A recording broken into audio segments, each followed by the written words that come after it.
Assalamualaikum warahmatullahi wabarakatuh.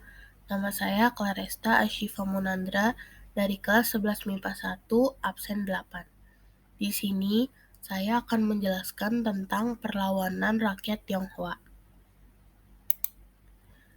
Penjelasan ini terdiri dari penyebab umum, penyebab khusus, jalannya perlawanan, dan dampak perlawanan di bidang politik, ekonomi, dan sosial budaya. Penyebab umumnya karena adanya pembantaian yang dilakukan VOC terhadap etnis Tionghoa di Batavia pada Oktober 1740 yang menewaskan lebih dari 10.000 orang, dan kebijakan VOC yang melakukan tindakan kekerasan dan diskriminatif terhadap etnis Tionghoa di beberapa wilayah Nusantara. Penyebab khususnya, pemberontakan ini dipicu banyaknya kapal yang selain membawa barang pecah belah komoditas laku di pasaran dari Tiongkok, nyatanya juga mengangkut muatan lain, yaitu imigran Tionghoa.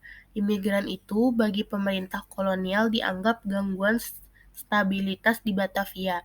Semua orang Tionghoa pengangguran yang kedapatan tak memiliki surat izin akan ditangkap lalu dideportasi ke Sri Lanka atau Afrika Selatan yang notabene dikuasai VOC.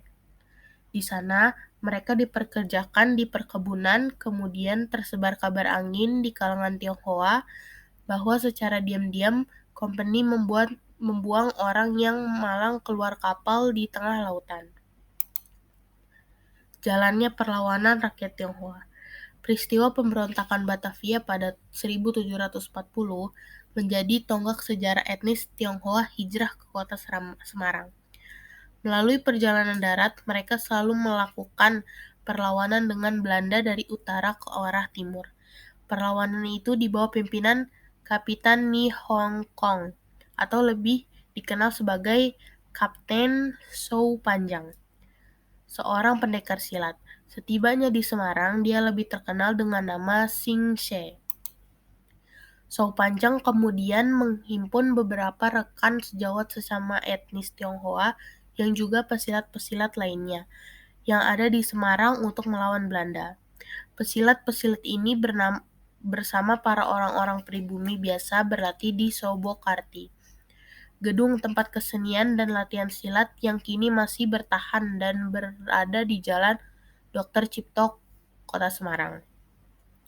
Di bawah pimpinan Xing She, etnis Tionghoa sempat mengepung Belanda di Kabupaten Semarang pada tahun 1741.